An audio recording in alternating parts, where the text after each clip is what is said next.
wageni watatu wa Mheshimiwa Sebastian Kapufi mbunge, ambao ni wadau wa maendeleo kutoka Marekani. Wadau wa maendeleo kutoka Marekani, karibuni sana.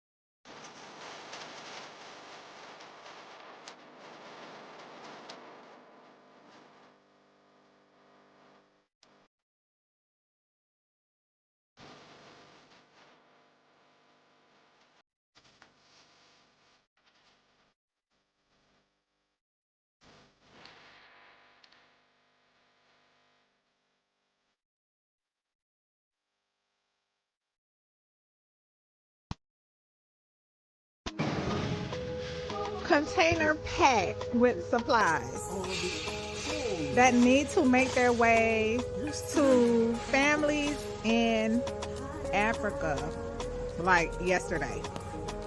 You said this is a 53-foot trailer? This trailer is packed with medical supplies destined to the motherland. We need to help get these out of here.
What were you taught about marriage? Did it have you properly prepared for the journey or desperately frustrated looking for the nearest escape?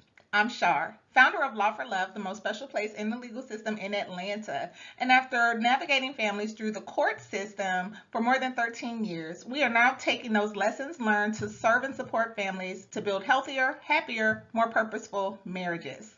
Join us live on YouTube at Law for Love ATL Monday nights for our family meetings. Yes, grown folk discussions.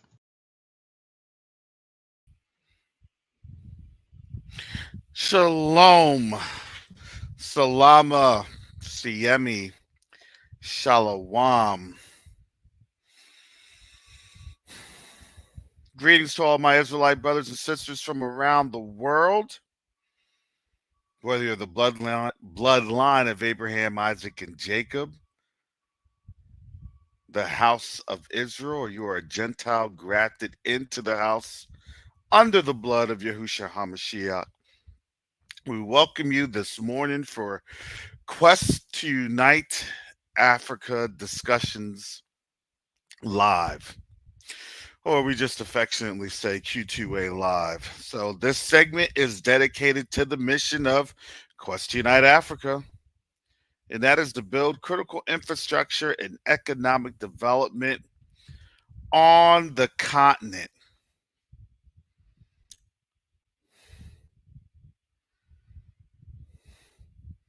It's a chance to gather, to integrate, to incorporate, to build with our brothers and sisters on the our continental Africans and our diaspora Africans.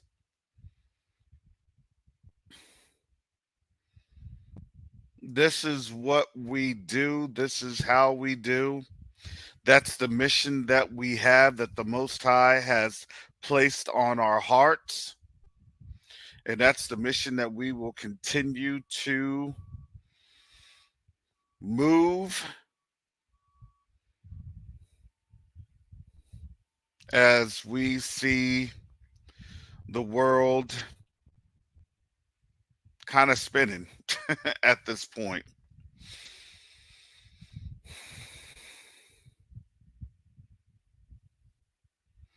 Before I get on in here, let me introduce Sister Shar and Brother Garth. Welcome this morning. Shalom, family. Peace and blessings, family. So yeah, let's jump on into this. So we have some organizational updates.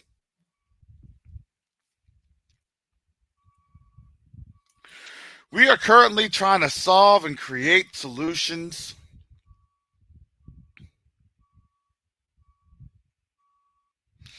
for the medical situations that are in Burkina Faso.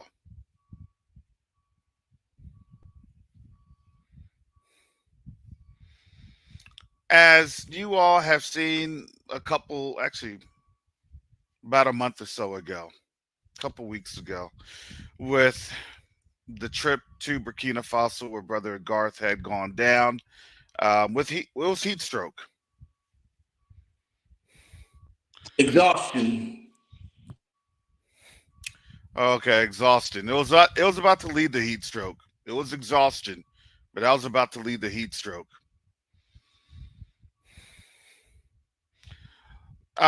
We are working with creating solutions for that. Let's just put it on out there on the table. They need to have the government, or not the government, the people of Burkina Faso. They need to have a new hospital. They need to have a new facility, healthcare facility. And where we went to that campus, it was a pretty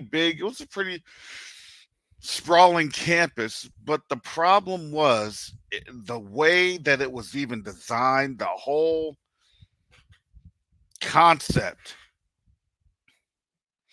And the saddest thing is it was built, they said, in 2015-16 timeframe, and it was just so subpar. They built it wrong.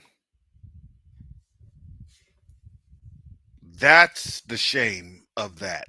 When you literally have something built incorrectly for you, there was no central air, there was no conditions to even try to have sterilization. You had no room for seating. It was nothing. It was just really bad. Much worse than anything you would even see in the United States.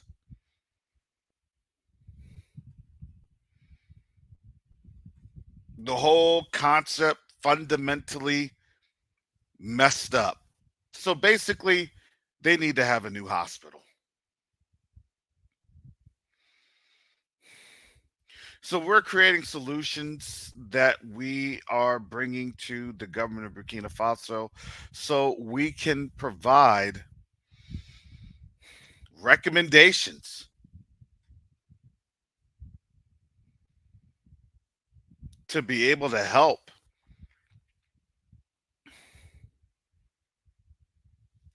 with creating solutions to have, number one, a new hospital built. That's the ultimate goal. But number two, the ability to have temporary facilities available so that basic medical procedures can be done.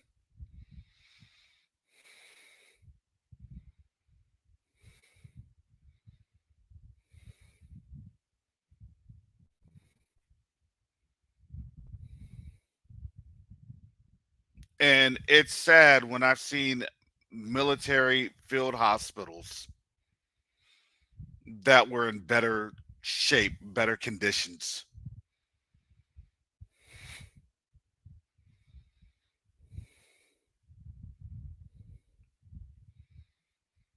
So shout out to our medical team. They're getting that together.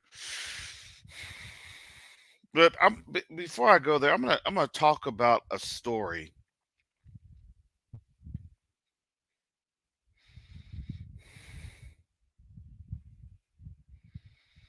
of really what we do in the background. When we talk about solutions, when we're talking about all around solutions, in the background, I can't give you all the details. That's not going to happen. But what I can tell you is what we do to create the strategic partners, what we do to reach on out to members of our community at large. And I say community in terms of the diasporans.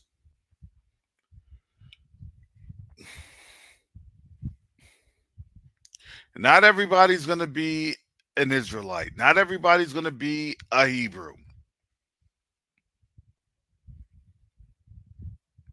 But when we tell them about the goal and the mission of Quest to Unite Africa, that's something that uh, we've seen success in people uniting for that vision, for that goal to be successful. Sister Shaw, you're going to have to drop out and come back in so you can fix your device.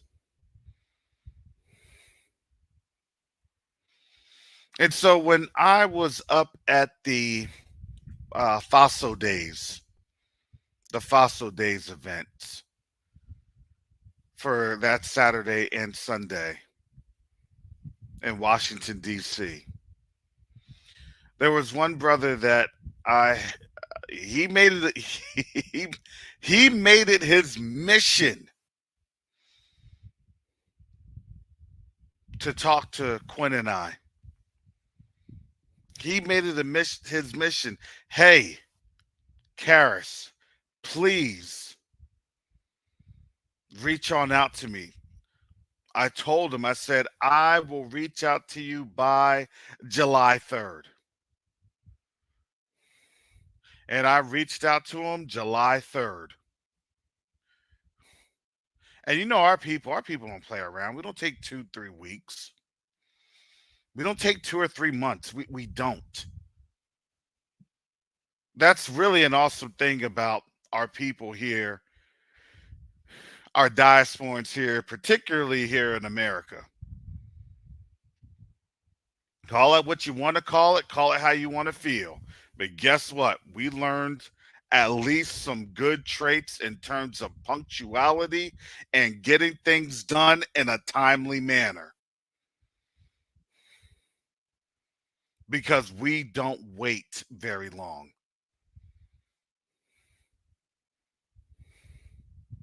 Especially when we're trying to enact change that is life changing,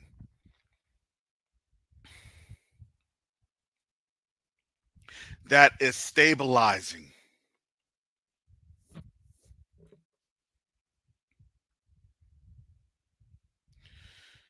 And this brother was saying, hey, I do solar panels. And I know the whole thing with green and solar panels and things of that nature. I get it. But on the board, I told the board this. The brother and I, we had a great conversation. He had already written a book about some of his exploits as a Pan Africanist, about some economic conditions. And he was going through his experiences. Being an Air Force veteran, being a Pan Africanist for 51 years, all the things that he has been able to accomplish, his work with different banks, with different government organizations. We're talking about the private side of how the governments work, especially in the United States. So he had a lot of information and knowledge and understanding. And so when I would explain to him the mission of Quest to Unite Africa and how we operationalize, he was able to see the vision there. And once people see the vision, they understand because they know that that's what they had been exposed to. And as an entrepreneur, being able to work with other like minded individuals helps to solidify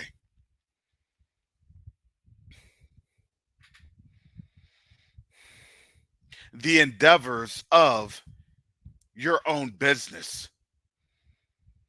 And now, when I was explaining how we look at that in the enterprise,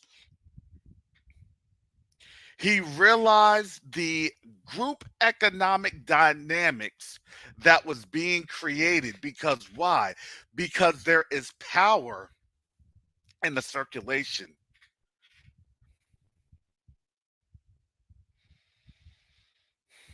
of the resource, and that resource is the dollar.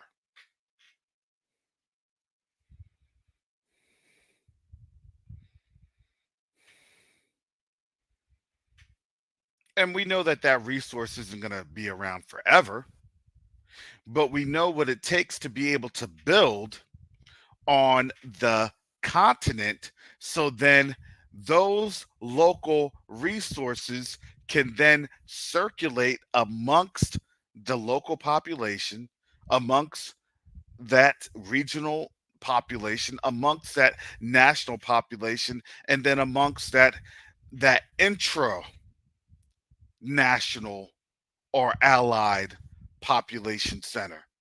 That's how wealth and power is established, because it's resource control. And not just resource control, but operational innovation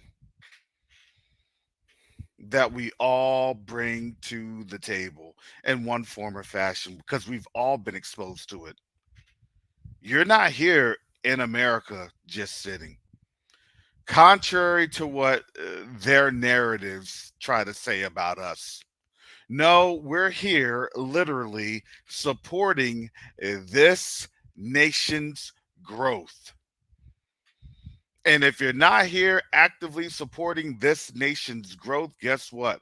Then you're doing it behind bars, or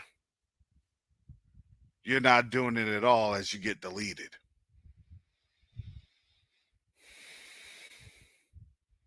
One way or the other.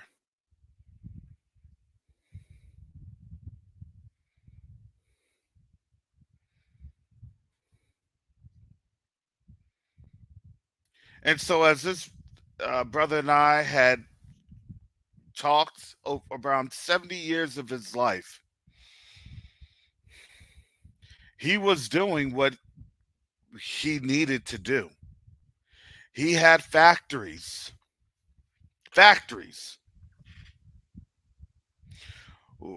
one in Illinois, another one that he's building in Pennsylvania. He was already working on in an African nation there, on one of the coastal nations.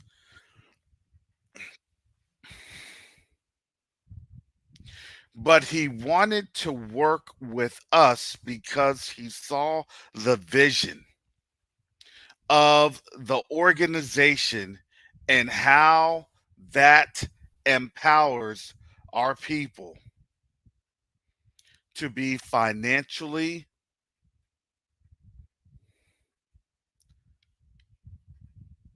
successful with maximizing resources.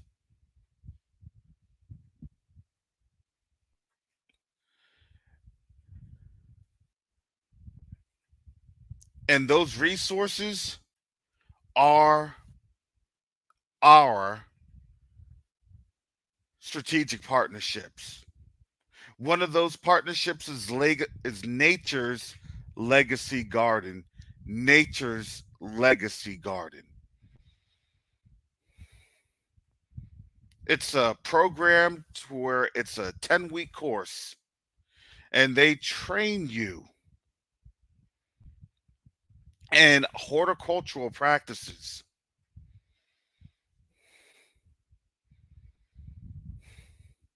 You can visit Q2UniteAfrica.org and you can read all about it for yourself. Hey, Brother Karras, can I chime in right here? Yeah, go ahead. So, Nature's Legacy Garden is not just a strategic partner of Q2Unite Africa. Nature's Legacy Garden is a love story out of Q2Unite Africa.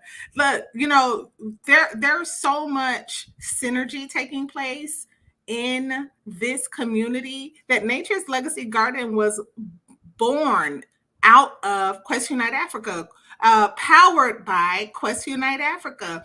Our family, who are now the co-founders and directors of this organization, this business, they met and they developed and nurtured and brought forth this concept whose bigger vision is about healing the land of Africa. It is absolutely beautiful. One of the co-founders, Sister Ashley Hughes, is an amazing leader in the area of land restoration. Her vision for land restoration and empowering the diaspora as an army of knowledge base to go into the continent, it is so much bigger than just growing food. It's literally healing the land. And the passion and the vision in this sister and in our sister Coco G, her co-founder and partner, who came together to bring this concept to the community, is about equipping our people with the knowledge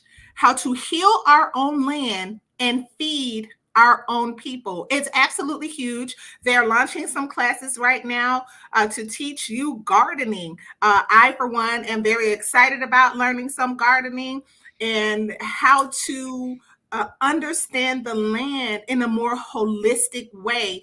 And that is the expertise that our sister is bringing to our community, empowering us not only with the knowledge, but her passion and her gift for what pleases Yah, and that's fruitfulness and multiplication. So please support Nature's Legacy Garden again by visiting QuestionUniteAfrica.org and signing up for one of these classes to empower yourself and our community, because this is one of those economic activities that continues to sow seed into our own people. It continues to it empowers us when we are intentional about building each other's businesses. That seed creates more seed, and we just continue to eat and feed and break the back of the poverty that has been set against our people.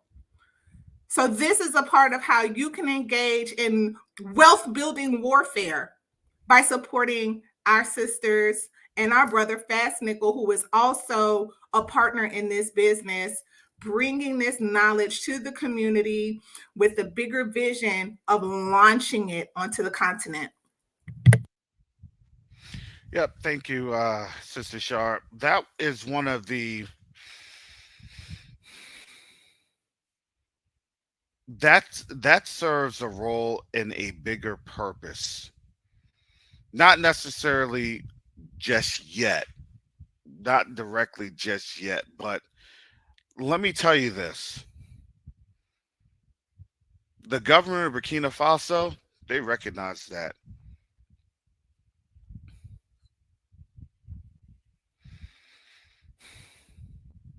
When Garth and I were out in Burkina Faso, it was just Garth and I. And we saw how the government of Burkina Faso, they had in their programming was agriculture. And part of agriculture was land restoration, de-desertification initiatives.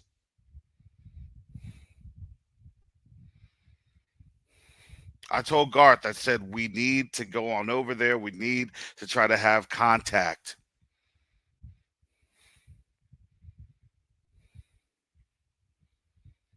Because that's something that we have the knowledge and space to do. And we want to, excuse me, we want to be able to do it to where our people are the ones, our brothers and sisters there in Burkina Faso are the ones that are able to plant, that are able to restore with the methods, the methodologies, and things of that nature. But one of the things that needs to be done is you need to have water collection. You need to have cisterns built for those water collections. You need to have solar panels to be able to produce the energy to have the pumps so those pumps can then irrigate those water lines. And this is a big process. Not to mention that their livestock was looking pretty famished and not in the best condition as well. Yeah, because if you don't have right the hay and the feed and things of that nature, then your animals are going to suffer too. It's a holistic ecological effort because when I tell you, when they talk about eco terrorism, well, let's just say the first victims of that eco terrorism was there on the continent. When you have a desert that is overrunning the continent. Because why? Simply put, there's no technological and educational understanding for practices to be able to defeat desertification. And this is why it's important just to learn. Reach one, teach one, correct? And these are the things, these are the classes that's so important that in 10 weeks, you're able to then learn the basics of something that is life changing and extraordinary. Go ahead, Sister Shar, if you want to add something instead of pounding on that keyboard. Oh, I'm sorry.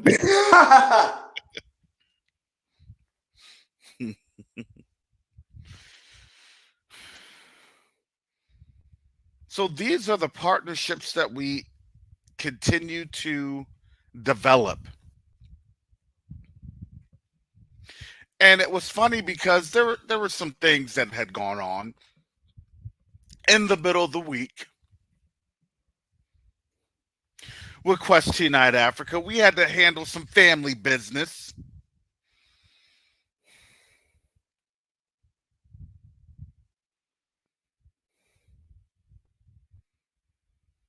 And, as we handled the family business, it was literally the very next day we had this meeting with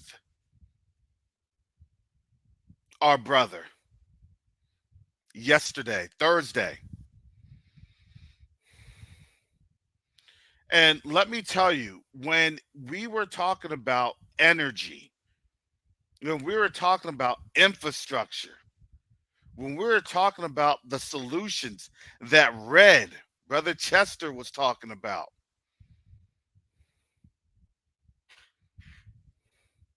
to provide telecommunications and IT solutions, it was all right there. So, no, nothing's going backwards here. Everything is moving forward. It's just the timing of how things move forward is in the Most High's timing. Plain and simple. Even when we had a little bit of a lull, which we did in August, September, October, November, December, January, February, and then late March, which we had, the Most High was literally getting us ready for this season that's coming about.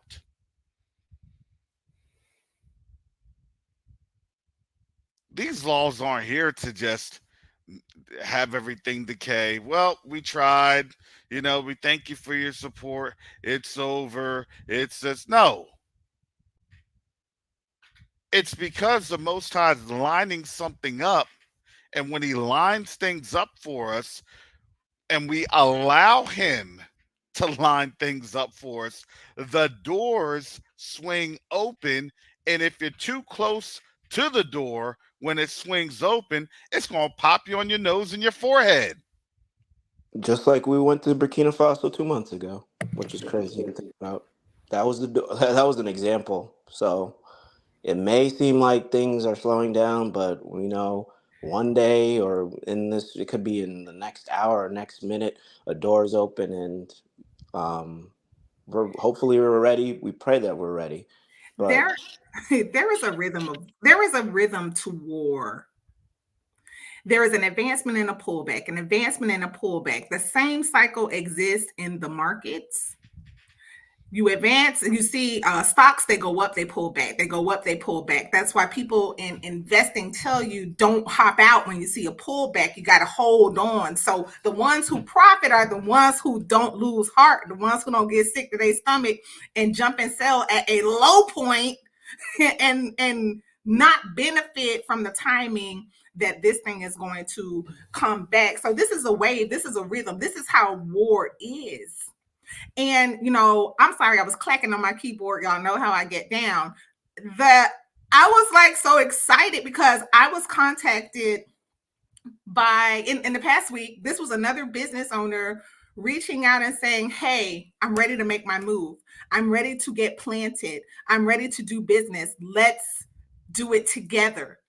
And what the reason why this excites me so much, because Q2UA Africa has been an expedition, and many of us in our various lanes have been strategically placed to get the information for the benefit of our people so that we can come back and we can strategize together.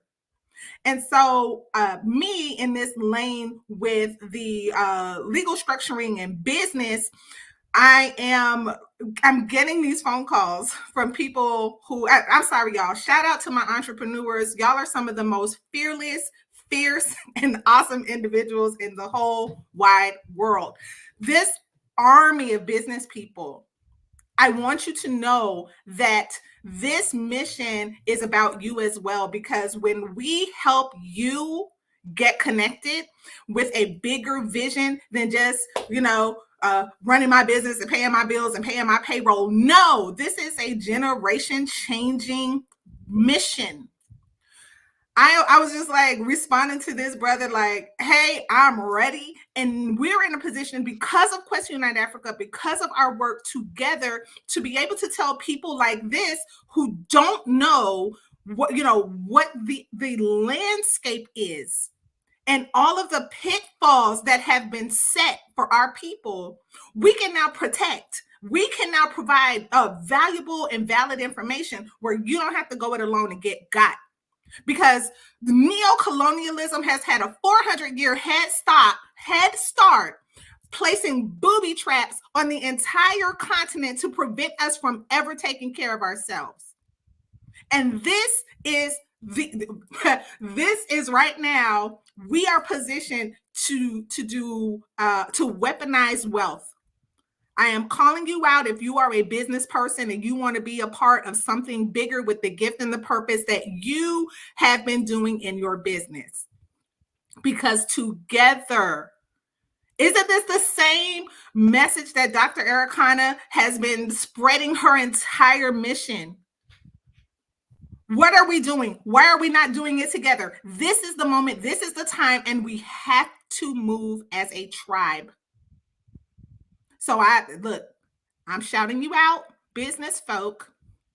If you want to talk about how we do business together in community and we expand and create wealth together, the word says that the Most High has given us the power to create wealth. And it is wealth that is going to punch a hole through this poverty that these people have systematically set up. When you get in there and you learn how they have used this wicked, swift system to make the people of the land a permanent underclass economically, a curse to never come up.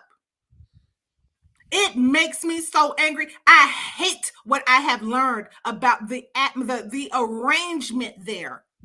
They have done everything they possibly can to not only discourage, but to prevent entrepreneurship on the continent.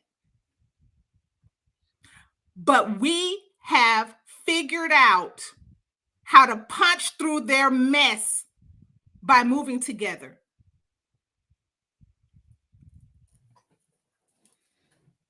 So that's why I was clacking on my keyboard, family. Yeah, people always say, I'm going to do it all by myself. I'm going to work and focus all by myself. And the problem is, when you understand the dynamics of wealth building, no wealthy person ever says that they did it all by themselves. And if they do, that is a very, very, that's an outlier. Because when you look at the way that central line goes, wealth attracts wealth. And the mindset of a wealthy person attracts another wealthy person, and each invest in one another. Group economics.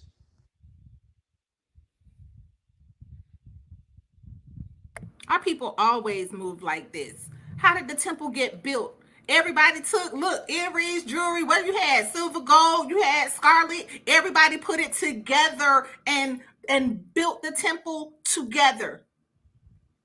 This is our heritage. This is our legacy. We got poisoned by this place. Oh, when you get 18, you got to get out of my house. You on my own. That is such an evil mindset. Everybody got to have their own and struggle independently. That's how we were conditioned. Then you sit up here and you watch other people who still have community intact in their mindset, in their economy, sharing space with one another and getting everybody money up together. Yeah, y'all gonna get on each other's nerves sometimes, but we family. Mm-hmm. If we don't fight, we got to look.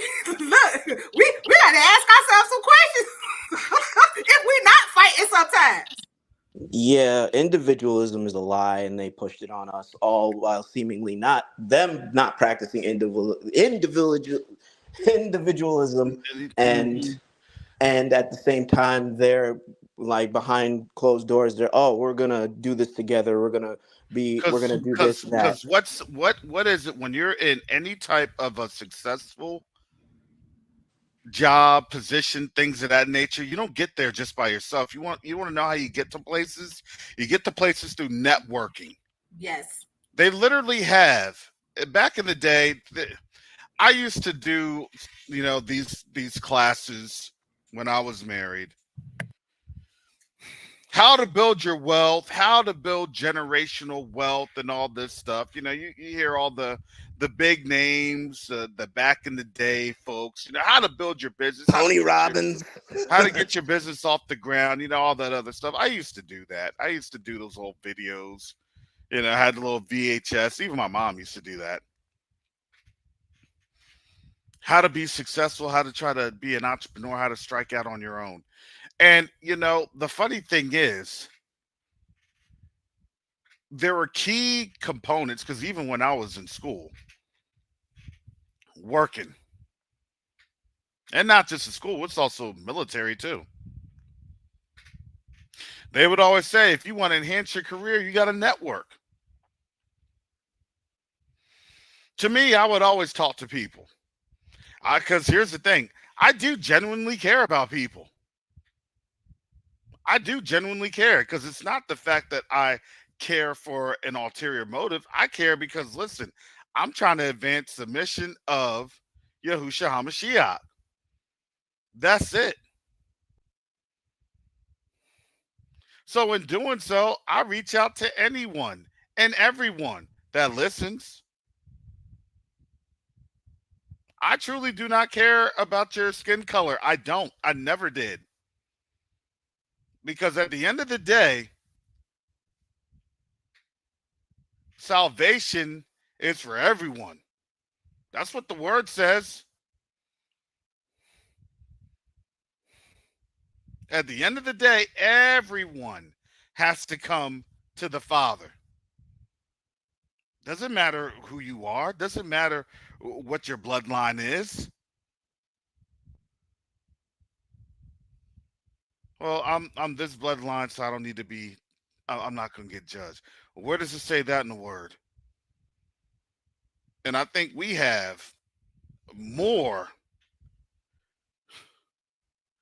of a pressing argument of why we want to do everything Yahusha like and have the mind of Yahusha.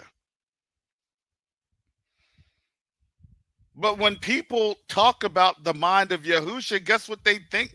Guess who has the most success in their generational wealth building capacity? It's those that have the mind of what? Yahusha. Because why? Because they're not afraid to talk to other people. They're not afraid to reach on out and just say, hey, how are you doing?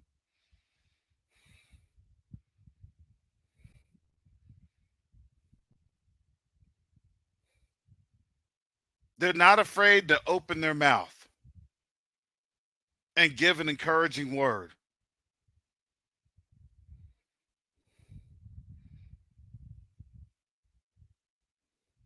I didn't know how I got to the positions I got to. The only thing I knew was, look, I'm going to serve my Savior. I'm going to serve the King. And in doing so, and in treating others with that same level of respect and compassion, it may not be reciprocated, but who cares? That's between them and the Most High. But what I would always do, I would always talk to people, even when I didn't feel like it. There's a lot of times I don't feel like talking to people. I'm not gonna lie to you. Today I didn't feel like going on. That's why I started at 8:10. I didn't feel like this. Surprise, surprise, Brother Karis is written all over your face. Yeah. I'm dragging. Look, your SPD through is a little draggy, but it's okay. You know what? Yeah, I'm dragging. You know what? You put in a lot of work as a social butterfly, and we anticipated you would be exhausted. Like if you really sit back and you think about that haul that you pulled just last week, like that was like mission. Breaker 19, clear the line. Man, you was no limit soldier last week. Country Boy 7, this country. I'm on Route 441 right here in the heart of Georgia. Country Boy 447 right here. You was no limit soldier, Brother Karis. Like, look, you should be tired right now. And we ask you to take days off. But I'm not surprised that you're tired. Yeah, we got work to do as a people. I was just really, really giving thanks yesterday when I thought about and reflected on the accomplishment of a bunch of people who met online, never seen each other in person, coming together, establishing a legitimate business, and stepping foot in governmental authority, places of authority. Sometimes these things are prophetic acts, family. How the Most High tells us that wherever our feet will tread becomes our territory. It's really, it reminds me of like the Jericho story and the walking around that place for that week, claiming it by walking it. For the Most High to have positioned this organization in less than 60 days to be in a seat of governmental authority, that is not coincidence. For only a year later to be in a presidential palace, that is not by coincidence. And this is not a bunch of people who knew each other. This is a bunch of people who had a shared love for the word of truth and for Africa. That is amazing. It blows me away when I think about it. Literally met Brother Karis as we were going to Burkina Faso, but it's like I already met him.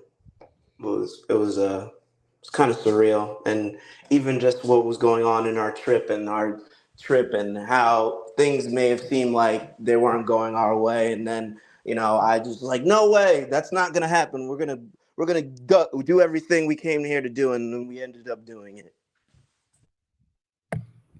Yeah, we built for this.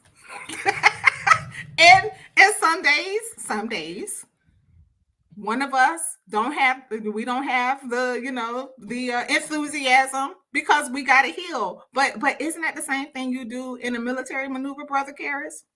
Mm-hmm. Don't you have like rounds of people that you throw in the heat of the battle while you pull some back to restore and rest? Yeah, it's called an attrition rate, right? Because why? Because your resources are going to burn on out. And as your resources burn on out, you have to have the attrition rate to be able to come through, provide fresh forces so you can hold the ground. And as those forces, it's called it's rest and recovery. You have to. While others are fighting, others are resting.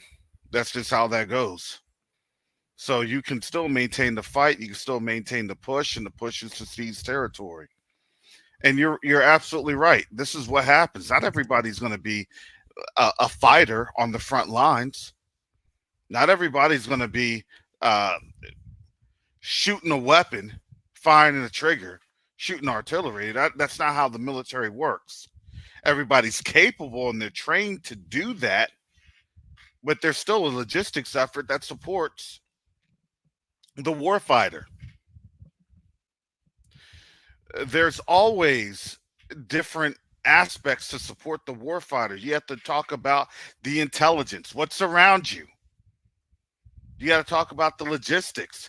how things moving, how goods move, how people move, the troops move. And you got to talk about the operations. What key terrain are you trying to seize? You also have to talk about your medical. How do people get healed when they are wounded? Because folks are going to get wounded here.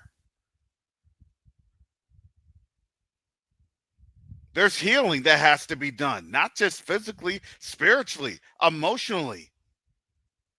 We're literally had to deal with that this week. And the thing is, we're not surprised because why? This is an effort of a fight that has been waged against us for over 400 years. Exactly. So now we are understanding there's a transportation element, there's a movement element, there's a physical element, an environmental element, all of these things that we did not pay attention to. Because why? When you're living in your captivity, it's a nice gilded cage. If your captivity is relatively comfortable, then guess what? It doesn't feel like captivity. For 400 years, and at the latter end of this,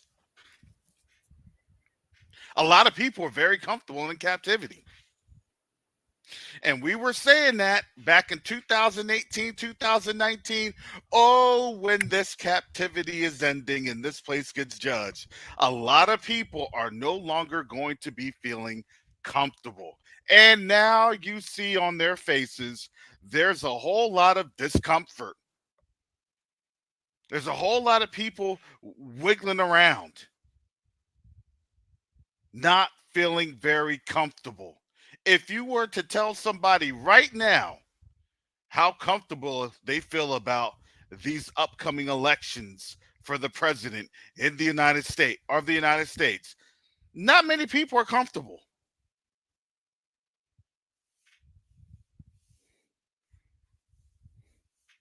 But that's the times that we're living in.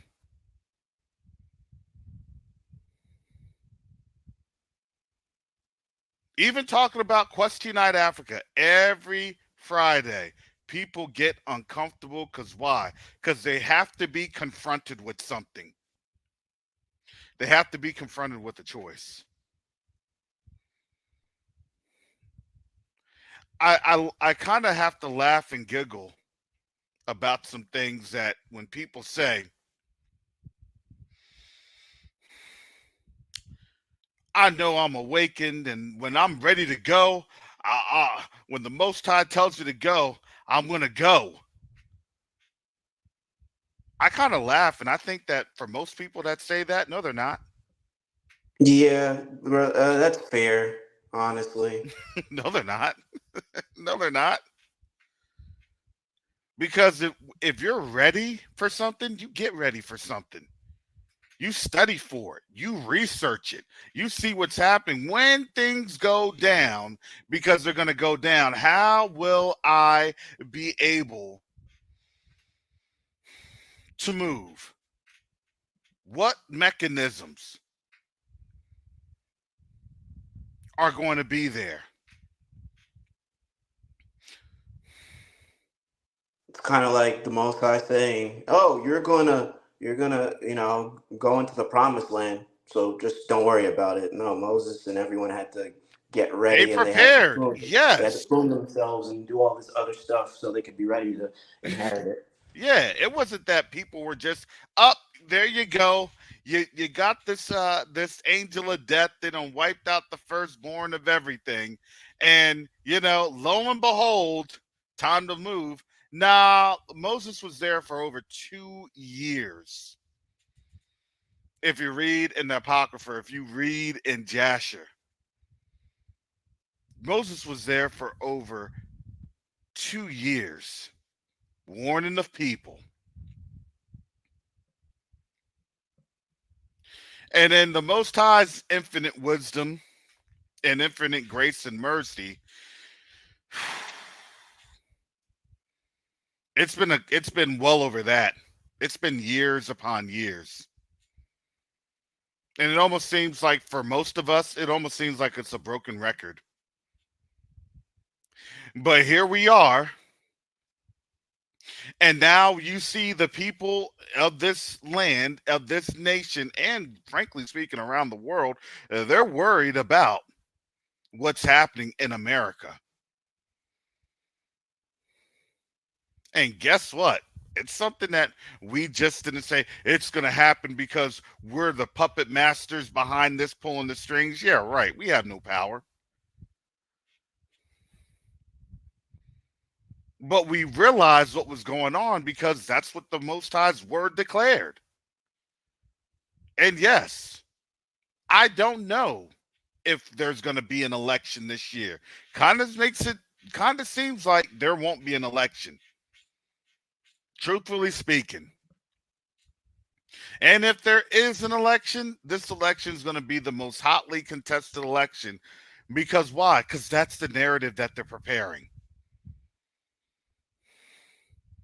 It's not going to be the question of if they fight. The question is going to be when they fight. How soon will they fight? Because let me tell you, they don't care about cold weather. And with these hot behind temperatures going on, there may not even be cold weather this winter. It's 91 today in New Jersey. You know what I'm saying? There may not, I mean, look, winter wasn't really a winter last year. It really wasn't. People weren't getting that much snow last year.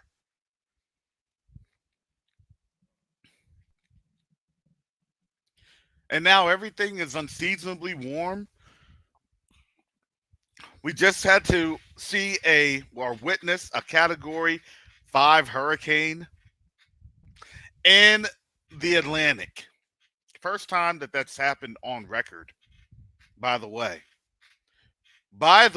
First time that's happened on record to have a June Category 5 hurricane.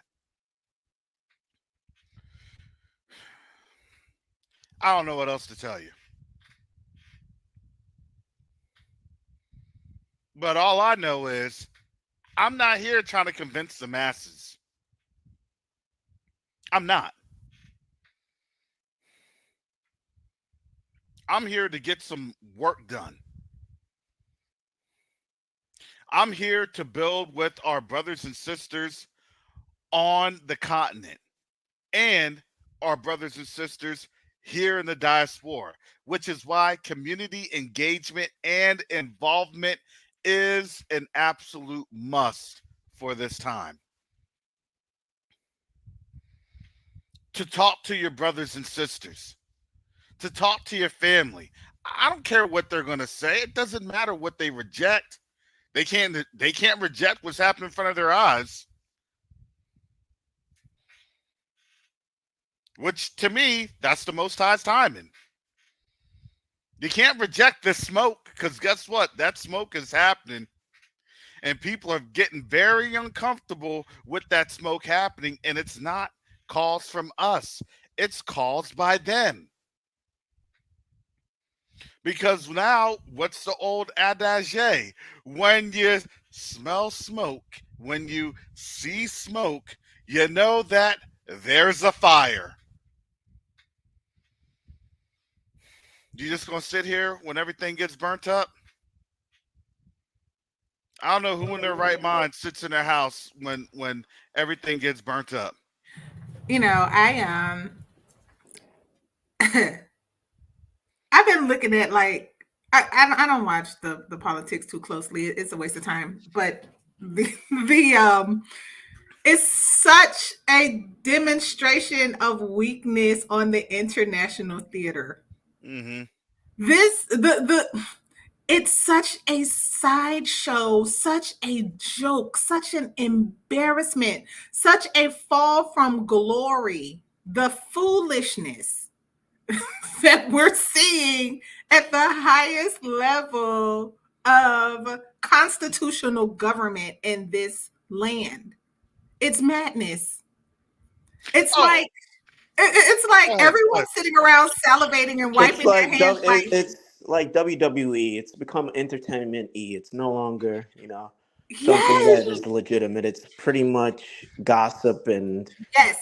and people are eating it up because us as Americans, they've distracted us with sports and things like that. So now have developed narratives and made polarizing and divisive arguments that really have nothing to do with people's problems as a whole, and then they have those divisive topics. They keep on pushing them so people could get hyped up, and then they could harvest people's energy in this election that doesn't really matter. Exactly. It's such a waste. I mean, it's such a distraction. It's like, okay, y'all trying us like this for real. Like the insult to our intelligence is phenomenal. It's just beyond understanding. Me falling out with any of my people, and I tell people all the time, I talk to people, our people, like Brother Karras, you were saying about, all right, we not all awake in Hebrews, but I'm looking at you, and you my brother, you my sister, and we don't have the same faith. I let them know quick, I'm not falling out with you over their stuff. Mm-hmm. That ain't got nothing to do with us. Yep. We need to be finding where we agree, and we need to be working towards our shared interest, because all that other stuff are rabbit holes, distractions, and foolishness, and we don't have time for that.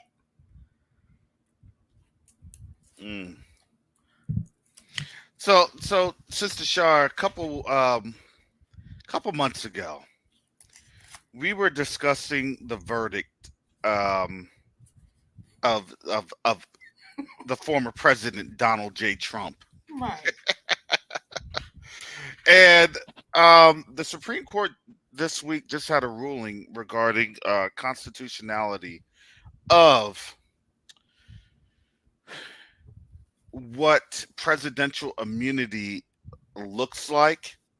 And on top of that, the sentencing that was supposed to be done within a week, Thursday, July 11th, that has now been, they said they pushed that out indefinitely.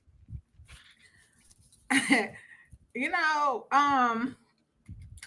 didn't know, because like I said, I'm busy about my father's business, but whatever they do it in their little sideshow, in their little kangaroo court, it's all it's doing is it's stressing out the people who believe in in the game. Yeah. The people who actually believe that all of their political posturing is going to make a difference. That's who that's stressing out. Mm-hmm. Whatever is going to happen to Orange Main, like, look, he got an army of lawyers and plenty of money to keep throwing at the system. The system is designed to work for people who throw money at it. Mm-hmm. Period. Yeah. Right? Yeah. I looked at that. I was like, they literally just gave him the clause of constitutionality, and they gave him immunity. So yeah, they're gonna still have the sentencing in September, which is fine. That's gonna happen, whatever. But that sucker's getting appealed. You know it is. Is it appealed? So what it's Especially like, if the next debate is in September. Come on now. yeah, like, oh, they're gonna no, he's not. That sucker's getting appealed. With what the Supreme Court just ruled, stop. One of the greatest one of the greatest tragedies of the justice system is the way that things can be delayed, continued, delayed, continued, delayed, continued. Like it's a game. Like the actual use of time, the weaponizing of time and delay is actually a legal strategy. Yeah. You could kick that can down the road in perpetuity if you have enough money to keep playing that game. And the closer they keep pushing this matter to the election, the more it's stirring up strife. Yeah. Among the people who are willing to take up arms and do all manner of ignorance, trying to, I don't know what they're trying to do. But whatever they got going on, right? They're all they're doing is raising the strife and tension between the competing factions. Exactly. And that's it. And to me, and you can see it. You see it. It's on their face. It's on their face that, well, how come the system's not working? We've been telling y'all. How come this thing isn't doing what we've designed it to do? No, it's doing what it is designed to do.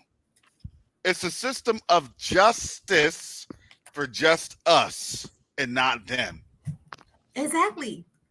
That's why always, every chance I get to warn our people, please stay yourself about these people's courts. Please. Those courts are not designed for us. Those courts are meat grinders. We can give ourselves and take care of ourselves a whole lot better than this system can, because unless you're ready to start throwing $200,000-$300,000 into this system to get the justice that you believe it's giving to people, you're going to find yourself frustrated and things are actually going to be worse. Please stay out these people's courts. It drives me crazy when I go to court and the court is packed with our cousins. It drives me crazy when I'm going into a court and I don't see. I'm telling y'all, I do not see Koreans in the court. Mm-mm. The way our people are stacked up in there, our people and Latinos are stacked up in those courts for the answers and cannot afford to throw the money into it to get the justice that they think the system is supposed to give them. I can't stand it. That court was structured to ensure constitutional slavery. Mm-hmm. That court does its best work keeping Negroes locked up. Mm. Mm. But the funny thing about a cage is it isn't just for one group, because eventually it's going to come for you. For anybody who is not down with the agenda, Yep.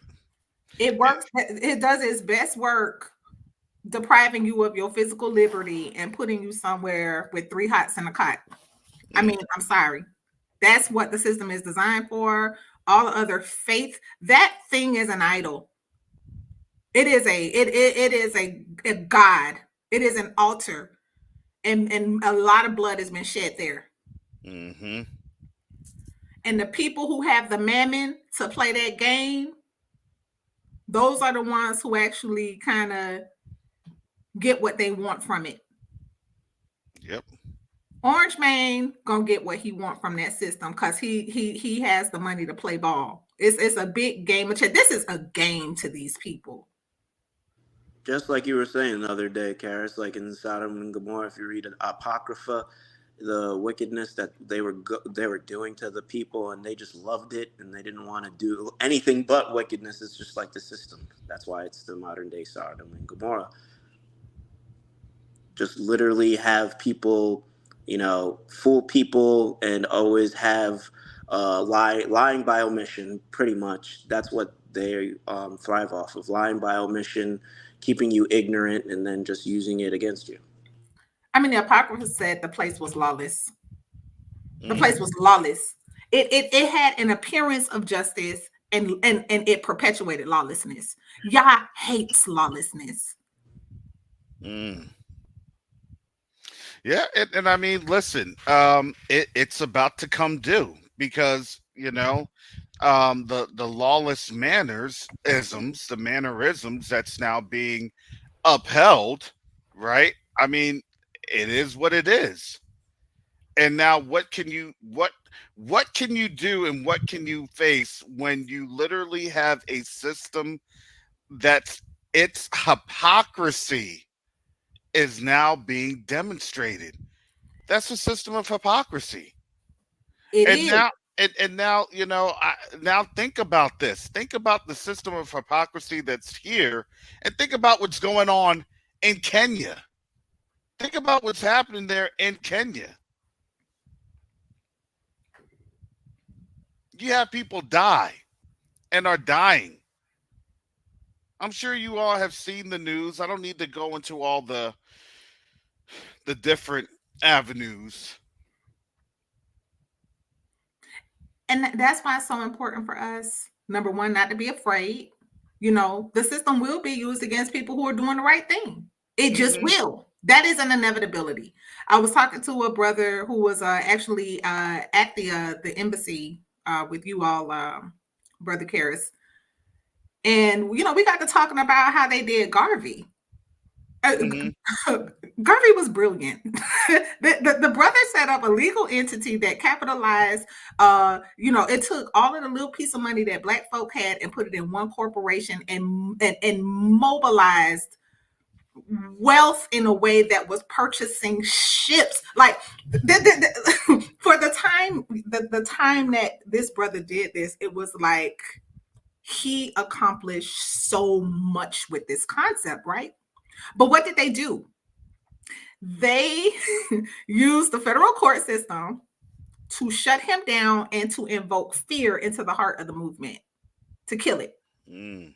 because he was unifying Black dollars through the same corporation system that Babylon uses to amass its wealth and to perpetuate a permanent underclass. So the brother and I, we was talking about it. I'm like, man, look, Garvey was brilliant. He gave us the blueprint. Corporations, that's the move. Like, that's the move. But yes, they will use this system against you, even when you are doing the right thing. So that's why I'm so big on our people. Listen, when they came out with the 2020 whole PPP loan and stuff, what did your cousins do? Your cousins saw money and they went and filled out applications and they lied. We cannot lie. Mm. Y'all hates lies. So telling yourself, oh, well, they owe my people 40 acres in the mule, and then you lie on the application. No, they're going to use this system and lock you up. There's a Hmm. bunch of your cousins having to take plea deals on federal time right now for lying to get PPP loans. Mm. What did they call it? A scamdemic? A bandemic? I'm sorry for Man, my ignorance. they laid that trap for your cousin so skillfully. Hmm. And the other thing, y'all, when they rolled out the PPP, it operated two ways against us to make sure our happy Black selves don't get it together. Number one, they got a net for all the people that were willing to lie to get the money. Okay, Yep. Yep. they knocked them off the board. Hmm. Other thing that it did, it tied up the capital markets for any businesses who were not established before the pandemic from being able to access business capital. So they were ensuring that even with your startup, you would eventually not be able to make it when you ended up in cash flow crunch. Yep. It was so crafty how they did it because their game is, look, these people can never have unity. Every time these people get together and unify, all the Because desolation. what ended up happening, there was a couple of precipitating factors that happened and that was occurring all at the same time. In about 2019 and 2020, you had on record the most amount of Black entrepreneurs that was filing for their EIN number on record. Black folks were literally leaving the plantation, or they were trying to get 1 foot off of the plantation while having their businesses to be able to transition from the plantation. A lot of that was happening. Yes. That was We were 2019, 2020. Go, yes, yeah, go ahead. we were leaving plantations and at the same time snatching our kids up out these schools. Yes. And in record number, our kids were being homeschooled Yes. at the very same time. Yes. And all the cookie did was create more balance in the homeschooling because our kids were like, I just rather stay home, do the learning, and then go and do my other activities. Huh. My kids did. My kids have. Yes. So what did they do in their capital market? Before the PPP loan, there were other ways as a small business to go small business administration if you needed a loan to help you with your operating costs, because those first couple of years of business ownership, you're kind of gaining traction and you're finding your way, and that capital is very, very important for navigating changes in cash flow. Money moves cyclically in business, and depending on the business that you're in, you have your seasons where you can expect to have, a higher volume of cash coming in, and then you have the pullback season, like I was talking about, even with the rhythm of war, kind of like forward back, right? So they know that conventionally a new business needs access to that kind of capital. Mm-hmm. Well, they tied it all up in the PPP loans. So as we had the mass exodus of Black folk entering into entrepreneurship, there was a drying up of commercial capital at the same time. Oh, y'all think y'all gonna be independent? I sat here and I witnessed specifically in the area of the trucking industry in 2019, 2018, 2019, 2020, all of these Black families set up their businesses to buy their own trucks, start their own trucking businesses, begin their own dispatching businesses. I mean, just this boom of Black independence. And now I'm not sure exactly what happened.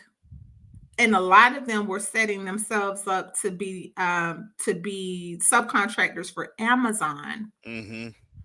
But Amazon has, like, it's kind of restructured a lot of the way it gets stuff to folk. Yeah. And so we're needing to have more of a long-term look. But I say all of this to say, as we're seeing, okay, it's time for me to go and trust Yah, and I'm going to start my own business. We have to understand that there is an enemy that is always, like, the enemy don't sleep on how it's going to try to keep us from coming up. So when we're able to get together in these spaces, we're able to share notes. We're able to share resources. When we come together, that collectivity provides safety for us. And we have to move like that because our enemy is united against us. What are they called? The Confederacy. Mm-hmm. The Confederacy has its mindset. We cannot allow these people to ever share a name of a nation again. Mm. Mm. And the one thing I've learned here at Quest United Africa, doing business with our people on the continent, all of us, we might not all speak the same language, the same colonizer language, but we all speak the language of we need some money. And I'm not saying it like, we need some money, like we're just trying to buy stuff to pamper ourselves. No, I'm saying we need some money. Like, if we don't build wealth, we can't help Each other. Yes. We can't help each other. It's that simple. It's awesome to talk with folks. And when I spoke to the gentleman yesterday, I said, look, we're not here for a handout. I said, we're not here for a handout. We're here because we want to be able to build some programs, some projects for our brothers and sisters on the continent. This brother was already successful. This brother already had everything together. He's already operating here in the United States with 2 factories that produce solar panels. that have the batteries and things of that nature. He's already doing it. It would have been easy to ask, hey, can you, provide a donation and this? No. No, because the real currency is what this brother knows. Yes. See, we're not trying to stack up these raggedy dollars. We know the dollars are done.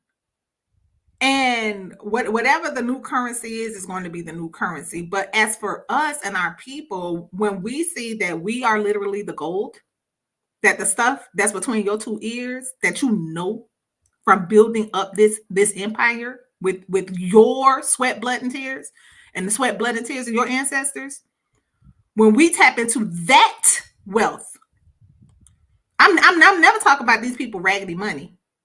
The money is only a tool. Because you know what? When we move containers, guess what's going to happen? Because of the regulatory system and how they have set things up over there, we're going to have to drop, so a nice piece of change called customs. Yeah, That's absolutely. how that works. Yeah. Impact requires the power of wealth, currency. I don't care if it's BRICS. I don't care if it's USD. I don't care if it's Bitcoin. I don't care what you call the currency. The currency is a tool to punch through this poverty. Yeah. Tell me how much sense it makes for us to be sitting right now. I'm about to get mad. We sitting right now on millions of dollars of equipment and supplies in more than one location. No, it's like 3 or 4 locations. Brother Karras, Tens of millions of dollars. It's not just how much tens of sense? millions of dollars. It's tens of millions of dollars. How much sense does this make? We got the stuff. And these jokers that set up all of these landmines Yeah. that you have to penetrate with tens of thousands of dollars, Yeah. hundreds of thousands It's of hundreds of dollars to thousands. implement. I was gonna say, not tens. It's hundreds of thousands of dollars. I'm talking about tens of thousands to get it there, hundreds of thousands to implement. Yeah, there really is. This ain't no little bitty mission. We got life-saving stuff sitting here. We could go today and put our hands on this stuff. If someone were to cut us a check today for $10 million, we could send at least over 150 containers, man. within 6 months. It would We could. transform the whole, like, look. It would transform West Africa. Yes, Literally, West all Africa. of West Africa would be transformed. All of West Africa. We would be able to do that. If someone had $10 million right now, But actually, if someone had $10 million right now, we could put on the water just today. I'm talking about today alone. On the water, we could put at least 10 containers on the water right now. Easily. And 10 containers will represent what, about 500 million? Am I counting that right? $500 million worth of equipment? Yeah, basically. Yeah. No, it's about 50 million. 50 million? So the thing is this. If somebody cut us a check, you know what? We got $10 million. You're not gonna sit up here and tell me black folks don't have $10 million. Today alone, it's Friday, y'all. I'm about to talk about black women today. Today alone, we're going to be packed up in these Korean beauty supply stores, dropping about $50 million today. Just black women in a Korean beauty supply. We have $10 million. I want to talk to people who want to create $10 million together. Can we have a conversation? Can we meet so that we can create $10 million, y'all? Because the fact that this stuff is sitting here is infuriating me right now. Yeah. And I went to these warehouses. And then our brother Garth is over there in need of medical care, and there's nary air conditioning there. This is no slight on the people of the continent, because we understand the landscape. I'm not slighting our people at all. But when the game has been rigged to have us in frustration, oh no, we have to do something about this. Garth over there and the people holding a hand fan, like the ones that you have at the stadium. Did that one at least have the water mist? No. Oh my goodness. And there are folks that were literally passed out on benches. They're My passed out. goodness. In the trauma rooms, we're waiting on ER, and their families are there fanning off the men and women that are there needing medical care. That's how that works. We have a team of doctors and nurses ready, willing, and able to mobilize as soon as we get the stuff there. This is not a little bitty mission. Yeah. No, and I know, listen, family, I'm not asking our people here for $10 million. I understand. I understand. No, we're not. I'm just saying, if we had $10 million, that's what we would be able to get taken care of. I get it. I get it. Look, we're in such a cash-strapped situation right now. They're literally trying to do a contractionary policy, meaning that they're pulling money back. Because why? Because nobody's really using the dollar like that. Oh, we may have a strong dollar. You want to know why we have a strong dollar? It's because they're trying to pull the money back. This is why homes aren't selling. This is why vehicles aren't selling. Understand, the dollar is collapsing. But if you have less of it to use, guess what? That's more power that's perceived with it. I'm sorry, and who are they taking out? Who are they? Where's that coming out of? Wealth does not leave the earth. Yeah. I'm asking us to change our conversation around money, y'all. For real. We have it. See, I'm sorry, what I'm not going to do. I'm not going to sit here and feel like, oh, their policies are making us more poor. That's how they want us to put faith in their power to keep us poor. No, we have it. Even if you don't have it in your bank account today, all that, everything you know.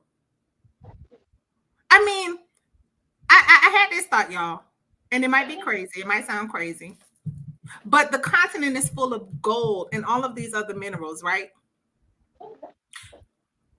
What do we do with our bodies when the spirit has left the body? We put the body in the ground, right? And over time, the body is decomposing. It is the body, our bodies,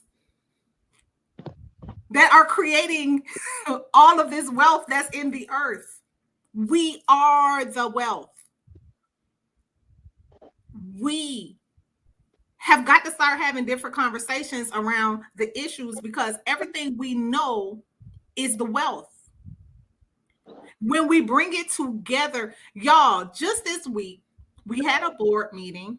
One of our brothers on the continent was in that meeting. And it was kind of like, the conversation was going in the direction of the mission, and it was going well.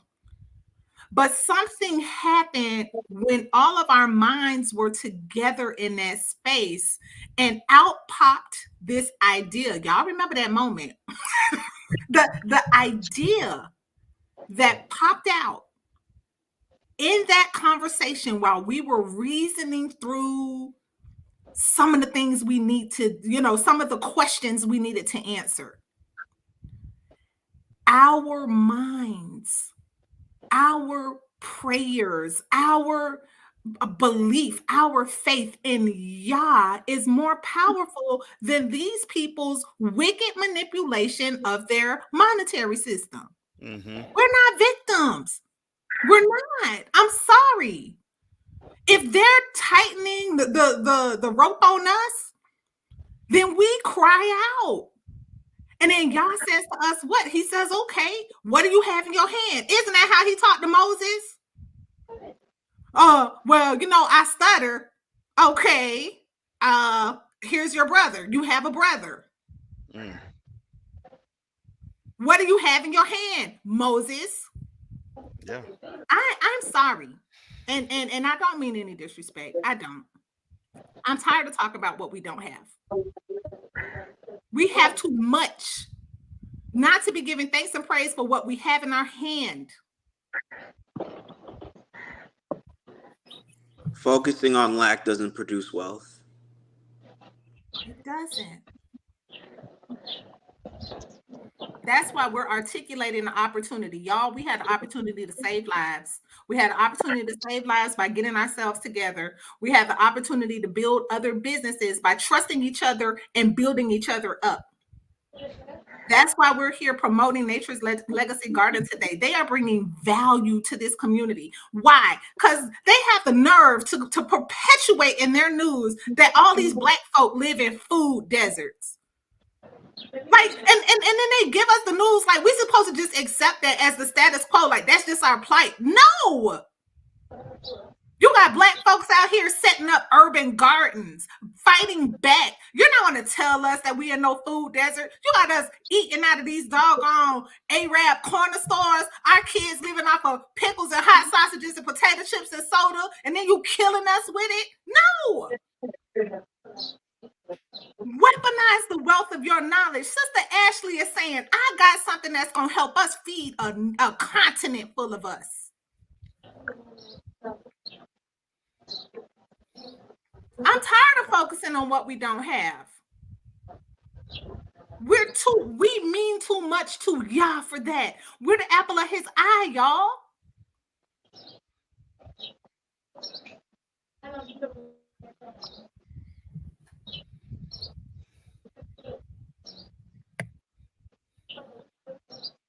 Go ahead, brother Hallelujah. Mike. Well, I'm just in the back seat all cramped up. So, I mean, Sister Shar, she's driving, so I'm leaving that alone. I don't care. My knees may be hurting, but still keep driving. Oh, Brother Mike, you're such a breath of fresh air. No. I mean, what was it? Sister Chantel, she was on the road. She's speaking truth. Sit back, stay in my lane, and let her go ahead and preach. I mean, when the truth is the truth, you sit back and you let it flow. You just let it flow. And it don't take nobody else to speak. If that person is on that road and that spirit is in that person, let that person continue on. But I do. I mean, yeah, we do leave a lot of money, but it boils, like Sister Shar said, it's that trust. It is that trust it could be a stumbling block for some of us. It's that trusting your brothers. Because Karen said this about a year ago. We got to get used to trusting one another. I mean, because that's one thing that we was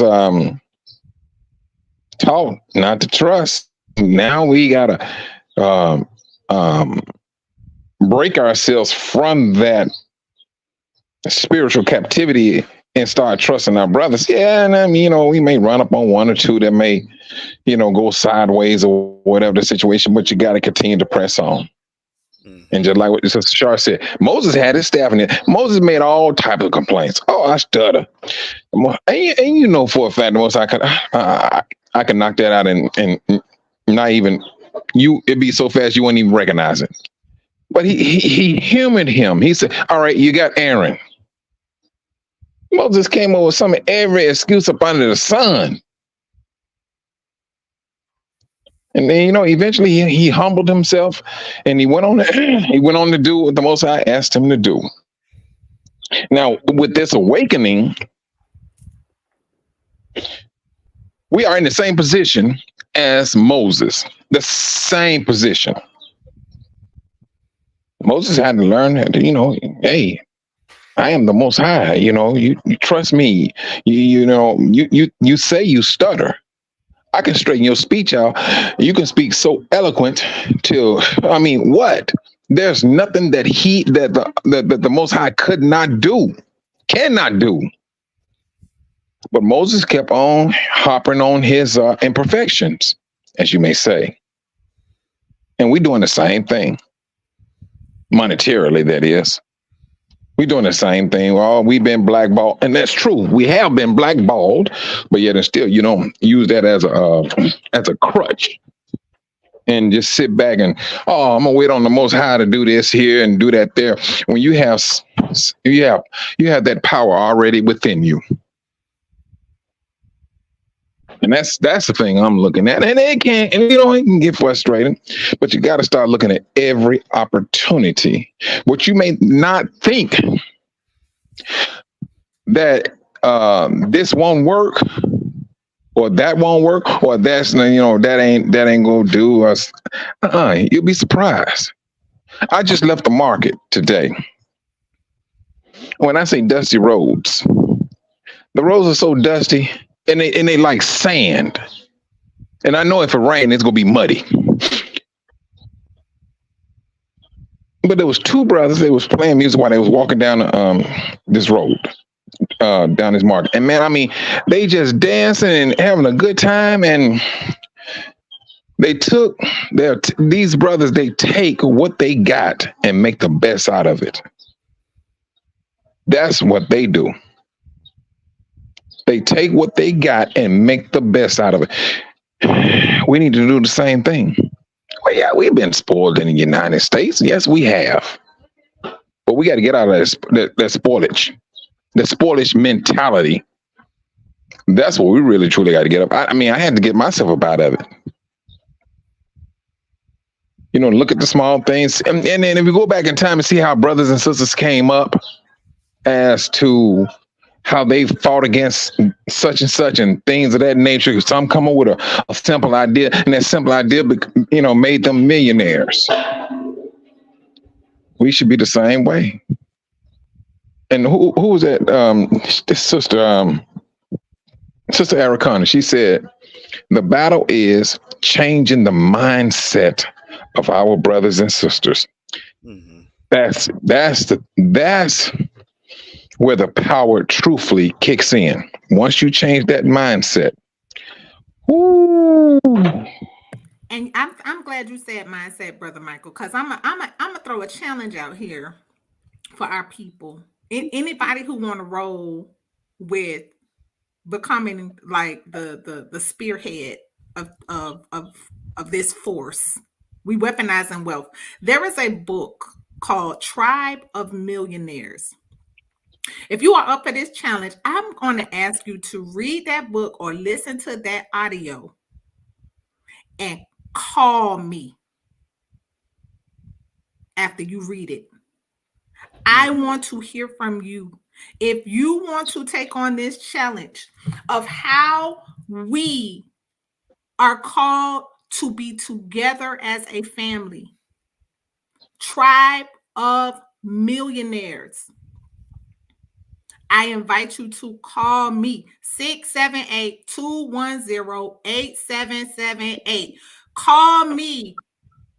And unless I'm in a meeting or in court, I will drop what I'm doing for us to talk about next steps. Can I put a footnote in that phone number that you just gave, sister? She does not answer that phone call on the Shabbat. Nope. Nope. Try call the Shabbat if you want to. You ain't getting no. This phone. You ain't even getting the answer machine. That thing goes to that silence. The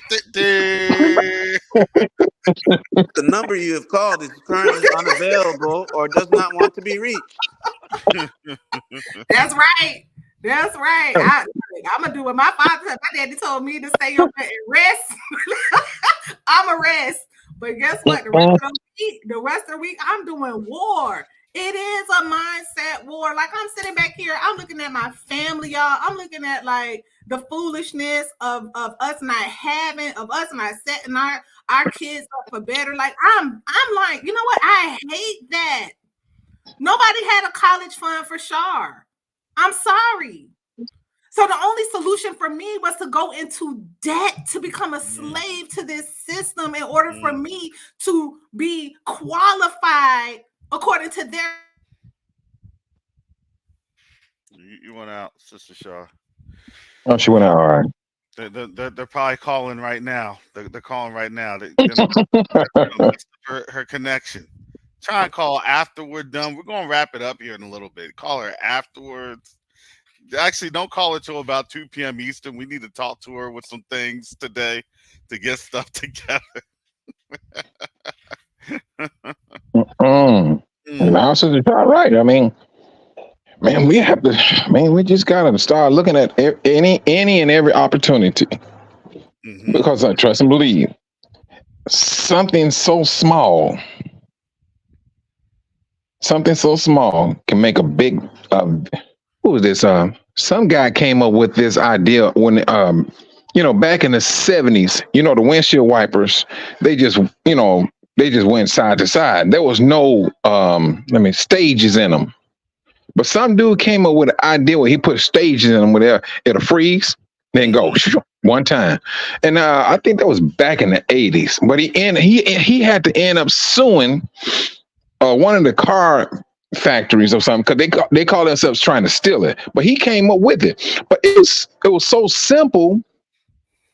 And you don't have a car that does not have that device in a car. All cars have that little small device, but it made that man millions. Oh yeah, it's the simplest things. Even as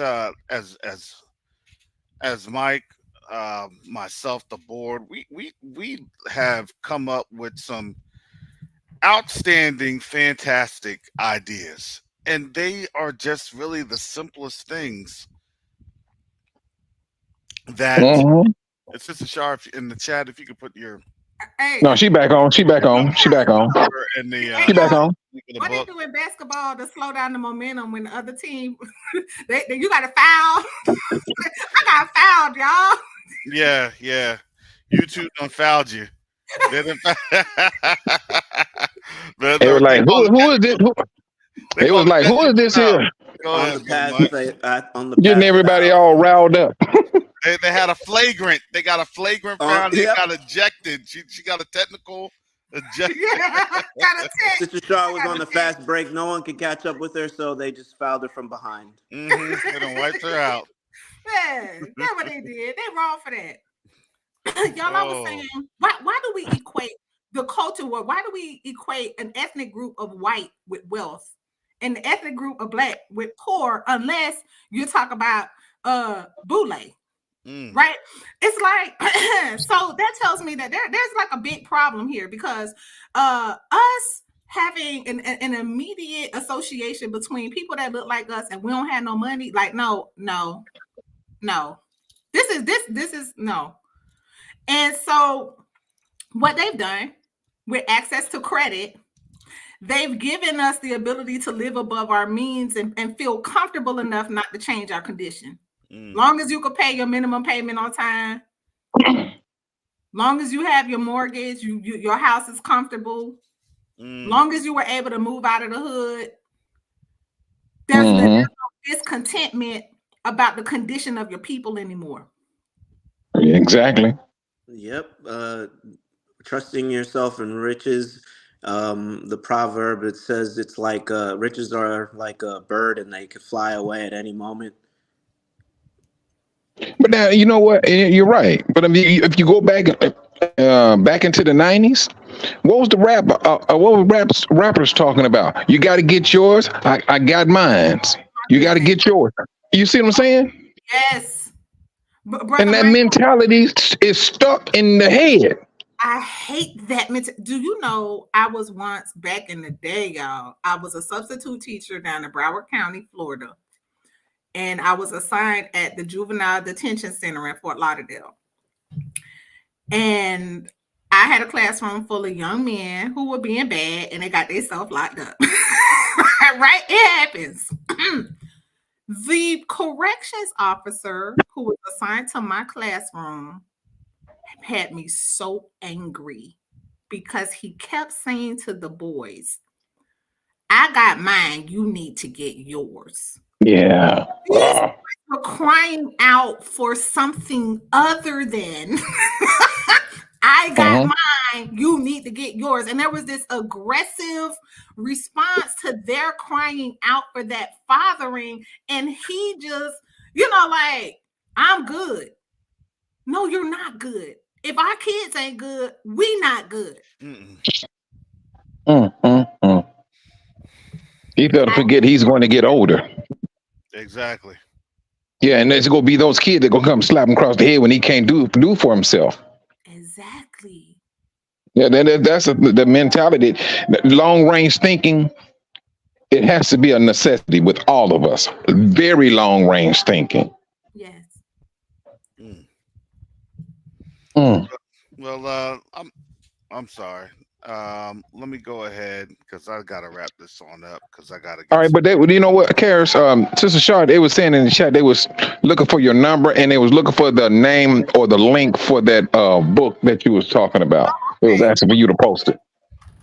And don't be giving them don't try and shove that off on the Q2UA thing. You open that up with your own personal cell phone. Now everybody's calling you. Let me tell you something. It's an elite force of wealth creators that's listening to this challenge. You know who you are. Holla at me. I'm dropping the book and my phone number because it's a certain kind of mindset, a certain type of determination, a certain kind of grit, a certain type of stubbornness. That was the reason why our people needed to be stubborn, so that we would refuse to be squashed. We will not be defeated. So if you take on this challenge, call me. If my staff tells you that I'm unavailable, leave me a message. We will set up a meeting. We need to talk. Call me.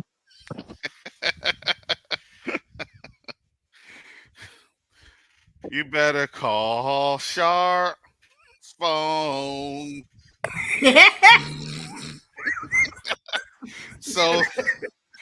So she won't be a millionaire. That's alone. Call Sharp. Call Sharp. I will not be alone. But look, here's the warning. If you call me though, and Brother Garth, Brother Michael, and Brother Karis can tell you, I am aggravating. I am aggravating. Yeah, in a good way. She'll put you past your comfort zone, and that's a good thing. We all have to get pushed past the comfort zone. I always fight back. Y'all don't like me. I fight back. I be giving those intellectual pushback. I'm like, so think about this. Think about, in my doctoral exegesis of expounding and pontificating on the proliferations of matriculations. The filibuster of the matriculation of the misogynation. She would say, so she'd say, Brother Karis, what are you afraid of? And I would say, I really don't know, but it really makes me feel uncomfortable. Brother Garth, why haven't you done that thing? What's wrong? What are you doing? What's on your mind? Yeah, y'all go ahead, mess with Sister Shaw now. Sister Shaw, you see how he marking you now? That's how you and Karis did me. Listen.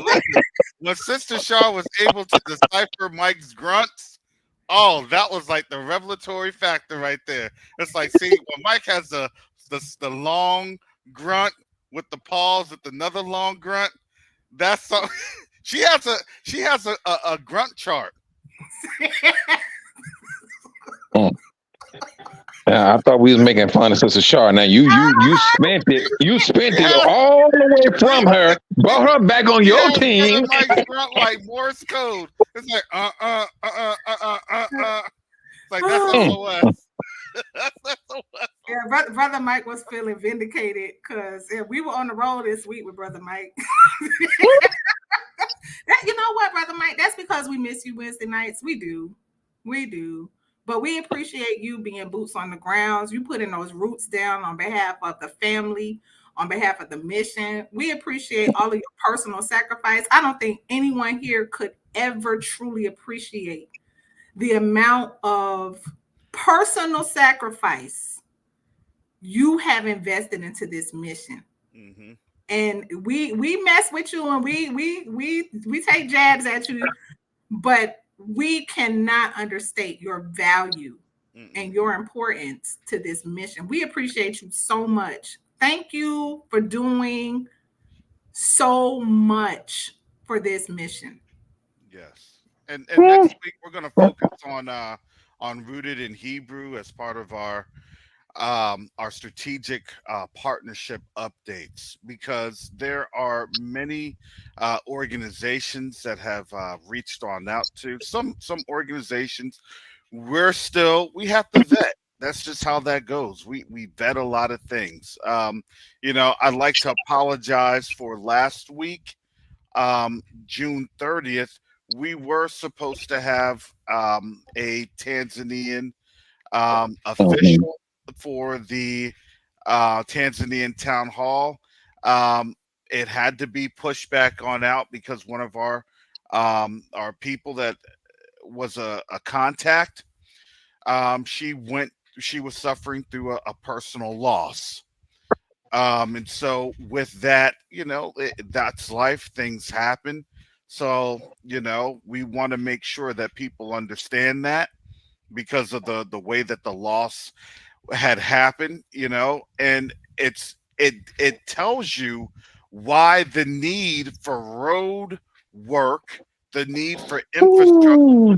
road is so Oh. important. We don't have to think about that as we're driving. I certainly don't have to think about potholes or roads being washed out or things that's literally impassable. You want to know what happens? The police will show up. They'll bring out their cones, they'll bring out their flares, and they will have a construction crew on that.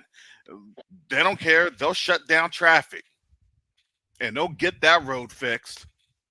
Last week Mm-hmm. when I was driving back home to Tampa, I was about where I was at, Madison. Ooh, I must have been about 5 miles outside of Madison. They shut that sucker down. They shut it down. They only had one lane of traffic for like 5 miles. They shut that road down because they didn't play. They don't play with that. They're No, not. they don't. They don't play with roads here. Especially And I, living on New Jersey, yeah, Garden State Parkway and the yeah. Turnpike. They'll shut that road. Listen, they shut that road down. Not only was I hurt, I was tired. I was also sick. I was like, I'm just getting started. I got 5.5 more hours. I'm looking at the time, and I'm sitting in that traffic for about. There was a good 35 minutes in the middle of nowhere, no type of signal, nothing, and I'm sitting there. But guess what? They were not playing with that road. They were not playing with getting that stuff together. But out in those countries, when this brother had lost his life in the most Mm-hmm. horrible way, Horrific. it was horrific. Mm. Yes. We can't even tell you it. It's literally that. It's that messed up. That Okay, you know how the roads are. You was in the front seat with that oh brother when we was yeah, driving back. yeah, And they said, "Hey, and that could have woo, been me. man, We're talking about it was one of the worst ways to go on out, and this person was in a Pajaji. One of the mm, worst ways. And let me tell you, the funeral was not open casket.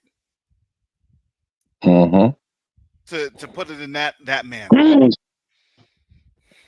So imagine your friend that you've been interacting with, and that's why, look, we got to pray for our brothers and sisters on the continent. We got to pray for them. Look, this is a culture, it's a mindset that's prevalent to where they're accepting things like this. Because why? Because they get taught that there's nothing else. Instead of being taught the correct thing of, no, you have to understand what it is that these countries do because they won't accept the conditions that you all are living in. They would absolutely refuse to accept the conditions that you all are made to live in. Absolutely not. Remember, Mike, when we went to the Hyatt Regency, the Oh Hyatt yes, yes, yes, Hotel, yes. and guess what? Uh-huh. That was the West. That was the West in Dar es Salaam. And guess Yep. what they did? They ensured that they had a control on the local populace from accessing those bars, those nightclubs, those lounges. Because why? Because they don't want to show the people what they could be living like.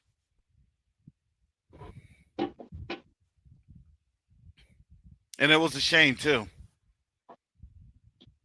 We're looking at the cost and like, yeah, it's a little steep. It's the cost that you would literally have here in the United States.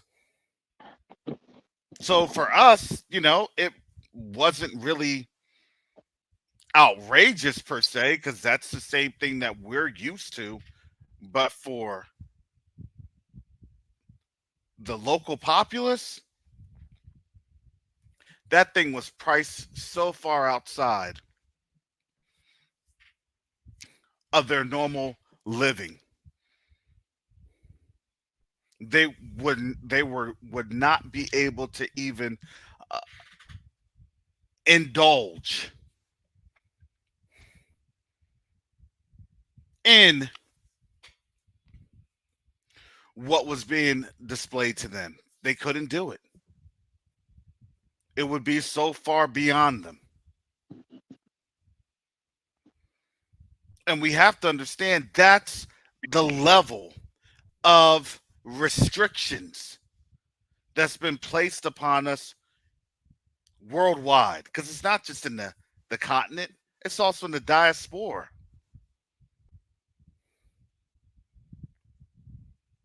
So what do we do? How do we change it? Well, we got to talk about it, and we have to have a plan to come together to talk about what we are doing right now. I always ask the Most High, Father, why can't we do more? Why can't we do more? Why can't we do more? I, Mike will tell you, we get frustrated being in a holding pattern. I told you that earlier. We get frustrated being in a holding pattern. But when we are ready to run, we realized, oh, that's what the Most High was doing, because he needed to get this final piece in here. He needed to get this final piece in there.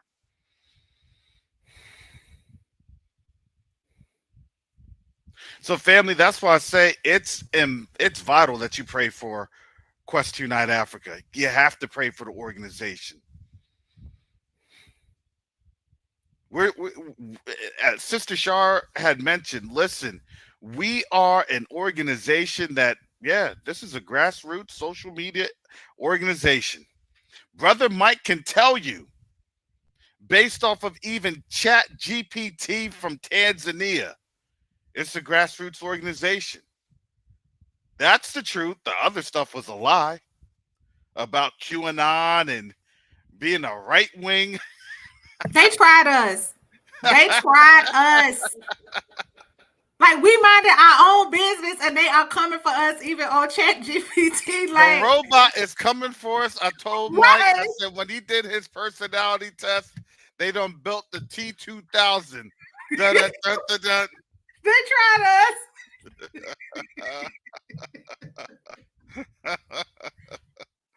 Oh.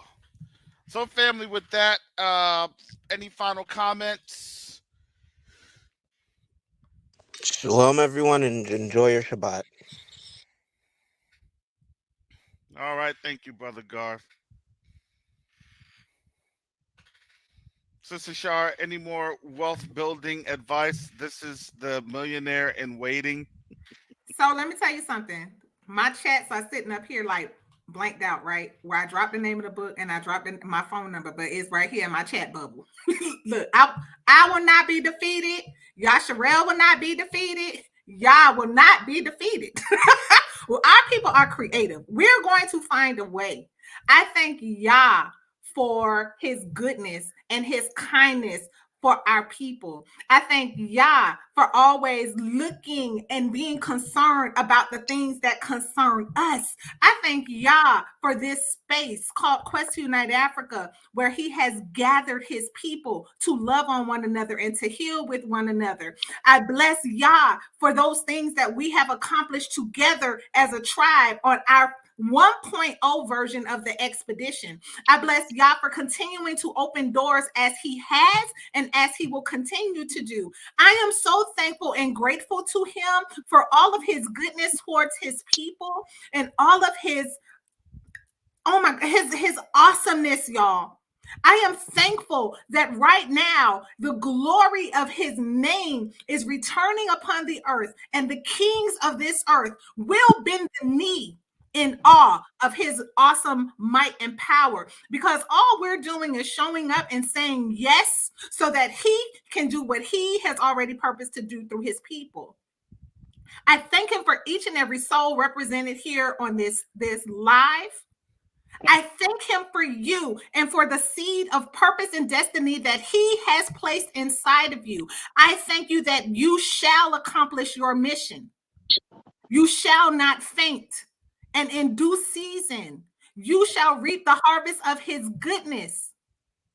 I thank Yah that a generation will be impacted by the courage and the sacrifice of each and every one who has said yes to his call.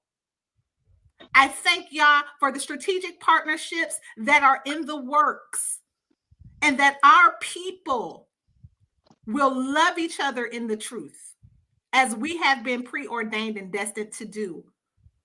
Bless each and every one of you. Hallelujah. Thank you, Sister Shar. I'm not gonna even. I'm not going to even. Whatever Sister Shar said, I say hallelujah, shalom. All right. Thank you, Brother Mike. As he is preparing for his Shabbat over in the continent. Next week, we will go over his company, Rooted in Hebrew, and what he is accomplishing with the farmers over there. There's a lot of things going on, family. We're just not sitting here idly by. And I'm not coming here saying, please support, and then not do anything. No.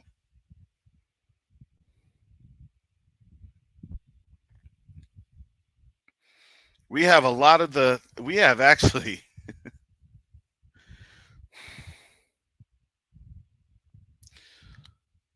the tools and the pieces in play, but we need the people. And I believe that that's really it. Everything is built, and we need the people to come. It's like Field of Dreams. The Most High built it. Oh, and he orchestrated that building in a most spectacular way, far beyond anyone's understanding. Because everything he did, he orchestrated it.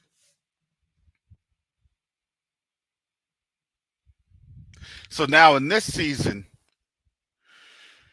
as we get to walk through this to be able to build the relationship on the continent, I don't care what's happening here in the United States, it doesn't matter.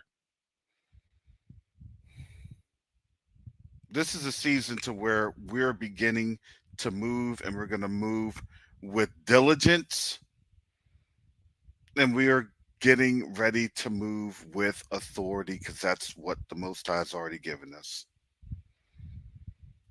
Understand, we already have the power that's been given to us by the Most High. We do.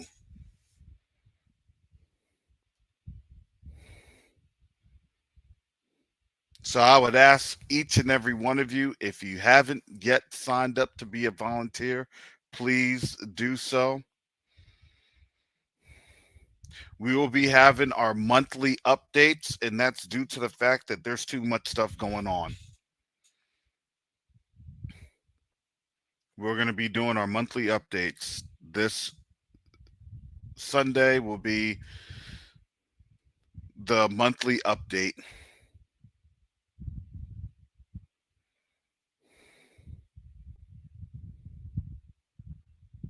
So I will be giving a quarter in review of sorts. And we did have a tremendous quarter. There was a lot of impact going on, a lot of moving pieces occurring. Again, thank you all for your donations. That's what drives the mission. Whatever the Most High puts on your heart to give, we appreciate it. Because we also pray that what he puts on your hearts to give, that thing is pressed down, shaken together,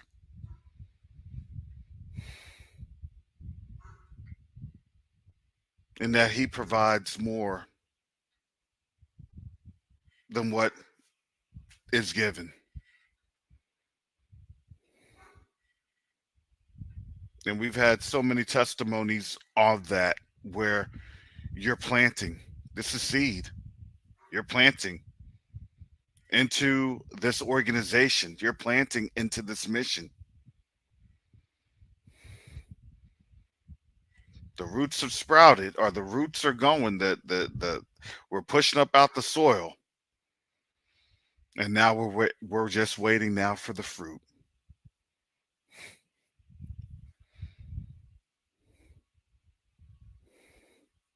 But that's all in Most High's timing.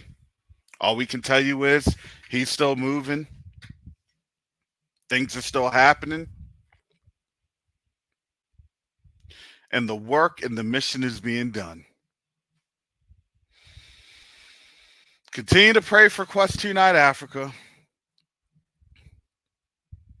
as we continue to move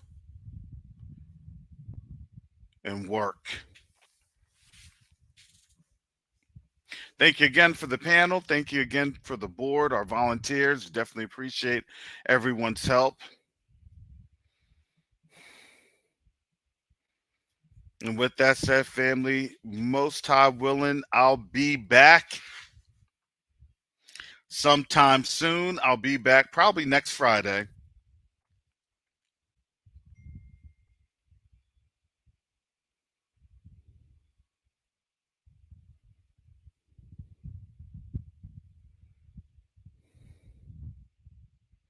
Because I will be out from the 8th through the 11th. So I'll be out next Friday. Until next Friday. If you have a problem with me being out, you're going to have to talk to my boss.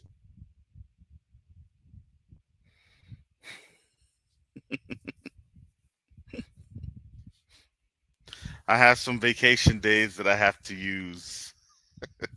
Not really vacation days. But it all further helps the mission. It really does. It really does. But with that said, family, with that, y'all have a blessed day. Please continue to pray for one another and watch out for one another in these times. It isn't going to be easy, and it's definitely not getting any better. So, with that said, family, continue to keep each and every one of us in prayer. With that said, family, shalom, salama, siemi, shalom, peace and blessings, Yasharel.